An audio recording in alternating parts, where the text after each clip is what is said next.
오늘은 이태준의 복덕방, 복과 덕을 주는 방의 위기 부분, 땅 투기가 실패로 끝나고 안초시가 책임을 뒤집어 쓰는 장면에 대해서 살펴보도록 하겠습니다. 이 작품은 일제강점기 서울을 배경으로 생활의 기반을 잃어버린 새 노인의 꿈과 좌절을 사실적으로 엮어가고 있는 소설입니다. 자, 이 노인이라고 했으니까 이거는 이제 기성세대, 물러가는 세대가 되겠네요. 그죠?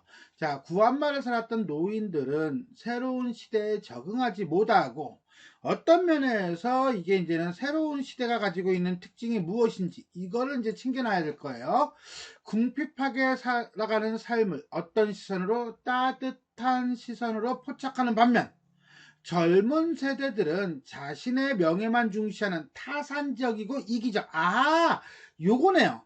자, 새로운 시대라고 하는 것은 타산적인 시대 또는 이기적인 시대예요. 자, 그런데 이 구한말을 살았던 노인들은 그것에 대해서 적응을 못하고 밀려나는 그런 모습을 보이고 있다. 결국 이거는 제너레이션, 즉 세대와 세대의 갈등이라고 볼 수도 있겠네요. 뭐 때문에? 변화하는 어떤 환경, 사회에 대해서 적응하지 못해서 이렇게 되는 거죠. 그리고 이 작품에 쓰인 순 우리말과 지금은 잘 쓰이지 않는 독특한 한자, 그렇지 아무래도 지금의 한자어와 1930년대 한자어는 좀 다르겠죠. 그 다음에 지역방언 등을 통해서 1930년대 일상 언어의 모습을 고스란히 보여준다는 점, 이것도 하나의 특징이라고 할 수 있겠습니다. 1년이 지났다. 1년이 지났네요. 깔끔하게 끝난다. 1년이 지났다. 뭡니까? 그렇죠. 시간의 경과. 모두 꿈이었다. 꿈이라도 너무 악한 꿈이었다라고 하는 거 보니까 이 꿈이 기대감이었다면 기대감이 완전히 무너졌다. 어떤 기대감? 땅 투기죠. 땅 투기가 실패했음을 보여주고 있습니다. 3,000원어치 땅을 사놓고 날마다 신문을 들여다보며 수소문을 하여도 그러니까 결국 뭐야? 땅을 샀네. 그치? 거기는 축항, 항구를 구축한다는 말이 신문에도, 소문에도 나타나지 않았다. 한마디로 사기를 당했다. 뭐 이거죠. 용당포와 다사도에는, 용당포는요, 황해도 해주에 있는 포구예요. 다사도는요, 신의주에 있는 항구예요.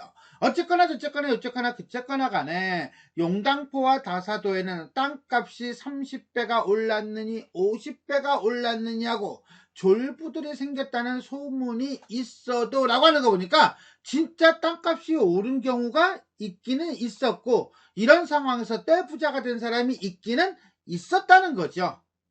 여기는 감감소식일 뿐 아니라 나중에 역시 이것도 박희환 영감을 통해서 알고 보니 그 관변 모씨에게 박희환 영감부터 속아 떨어진 것이었다. 그러니까 박희환 영감이 사기를 당한 거야. 그런데 이제 문제는 박희환 영감은 돈이 없어서 땅을 안 산 거지. 그러니까 손해를 보진 않은 거야. 하지만 얼떨결에 이것을 전해들은 안초씨는 말린 거죠. 박희환 영감이 사기를 치겠다고 생각을 했던 거는 아니에요. 왜? 본인도 믿었으니까. 하지만 어쨌든 간에 의도적이든 의도적이지 않든 박희환 영감은 잘못된 정보를 전달한 셈이고요. 자, 그 다음에 또 하나, 이 관변 모씨라고 하는 인간은 지가 사기를 친 거니까 어떻게 본다면 이런 이기적인 세태를 보여주고 있다라고 보시면 됩니다.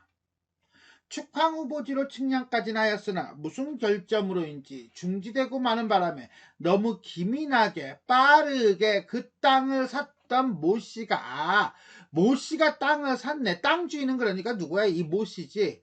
근데 뭐야? 땅이 안 오를 것 같아. 그럼 빨리 팔아야 돼. 그러니까 어떻게 된 거야? 사기를 친 거죠. 자신이 손해볼 것 같으니까는 매물로 내놓으면서 정보를 퍼뜨린 거예요. 어쨌거나 간에 자, 관병모 씨가 자신의 손해를 떠넘기기 위해 박희환 영감을 속인 것이고 그 박희환 영감의 잘못된 정보를 안초 씨까지 띄어쓰기 잘못됐네. 그죠? 피해를 보게 된 것이다. 라고 보시면 되겠습니다. 돈을 쓸 때는 1원짜리 한 장 만져도 못 보았지만 왜? 안초 씨가 땅을 직접 산 게 아니죠? 딸내미가 안초시한테 돈을 준 게 아니라 웬 총각한테 맡겼거든요. 벼락은 한마디로 뭐야? 부동산 투기 실패에 따른 책임은 누구에게? 초시에게 떨어졌다. 결국 잘못된 책임을 누구에게 묻고 있어요? 그렇죠. 아버지에게 묻고 있는 딸 안경화의 태도예요. 서너 끼씩 굶어도 밥 먹을 정신도 나지 않았거니와 밥 먹으러 들어갈 수도 없었다. 왜? 사기를 당한 충격 때문에. 왜? 딸을 볼 면목이 없어서. 재물이란 친자간의 의리도 배춧잎 돌리듯 하는 것인가? 배춧잎 돌릴 때는요 되게 힘들다고요? 아니요, 삽으로 툭 치면 돼요. 쉽게 잘라내는 것인가? 라고 해서 재물과 관련해서는 부녀지간도 아무 소용이 없다는 뜻일 겁니다. 탄식할 뿐이었다. 밥보다도 술과 담배가 그리웠다. 물론 안경다리는 그저 못 고쳤다. 그러나 이제는 50원짜리는커녕 단 10전짜리도 얻어볼 길, 로드? 노! 방법, 수단이 없었다. 한마디로 이제는 50전도 얻기가 힘들었다는 것은 딸 안경화가 안초시를 구박하고 안경이 뭐야? 라고 이제는 했다는 거죠.